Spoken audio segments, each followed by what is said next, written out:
Hi everyone, thank you so much for stopping by my channel today.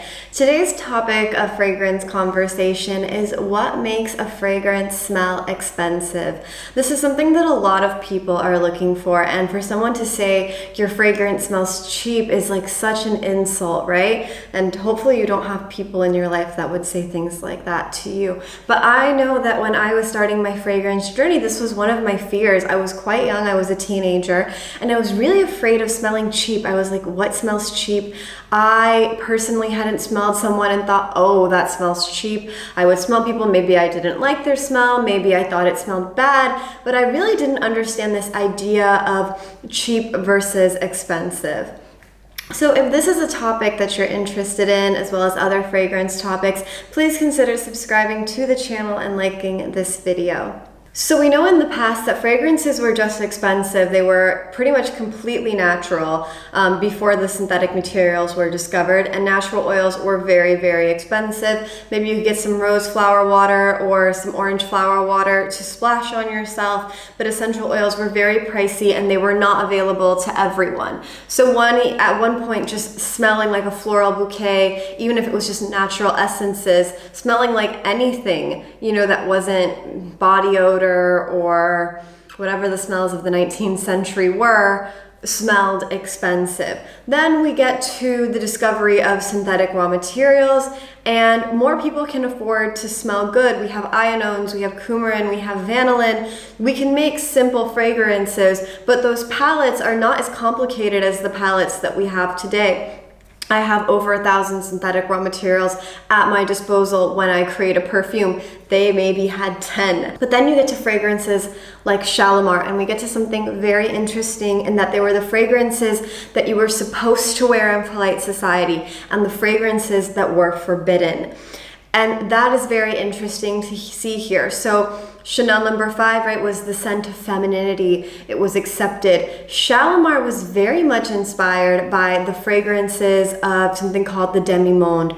So these were the women who were maybe very high-end call girls or escorts, and who were known to smell like very expensive musks and these redolent florals, and Shalimar really harkens to that, to these deep ambery fragrances that weren't so commonly seen in polite society. What's funny is these are still very expensive fragrances. To this day, Shalimar is an expensive fragrance, but because it was seen on this kind of in this more underground, very nighttime, sexy lifestyle type of thing, it was seen as cheap. It was seen as something that you didn't wear, even if it wasn't cheap at all.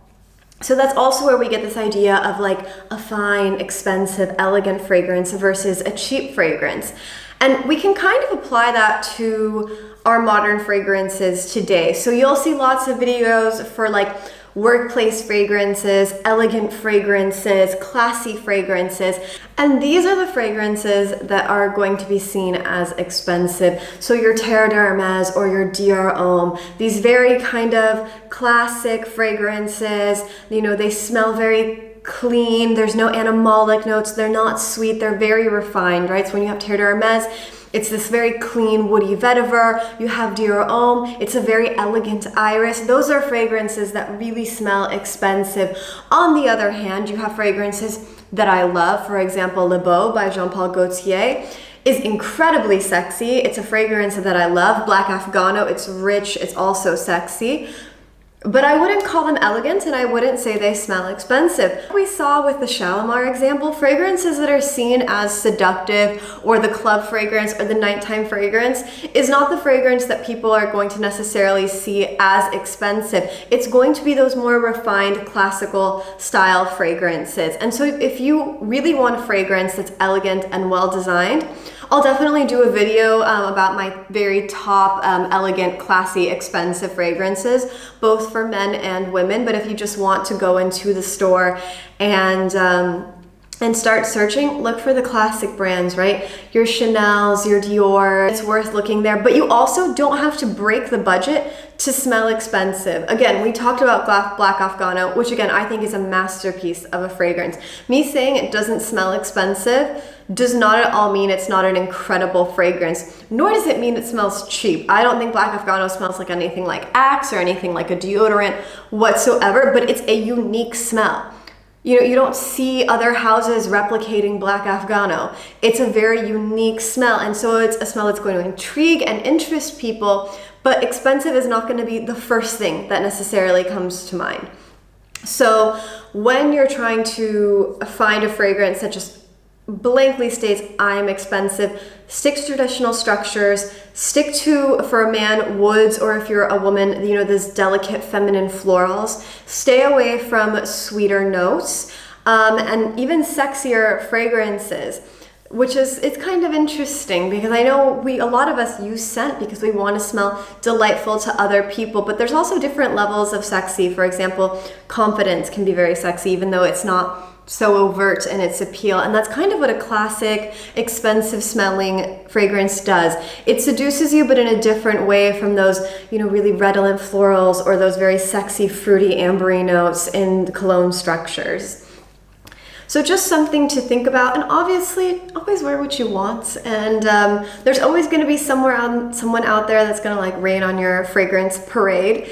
But thankfully they are few and far between. So wear what you love. I hope this kind of gave you some clarity onto what makes a fragrance smell expensive. I hope you enjoyed this video. I'll definitely be answering any questions that you have in the comments for this video because it's such a funny topic, I find, what smells expensive and what doesn't. It's such a hard thing to pinpoint. And so yes, I look forward to seeing you all in my next video. And if you enjoyed this video, please like and subscribe. And for those of you who already do, I appreciate you so much. Have a wonderful day. Bye, guys.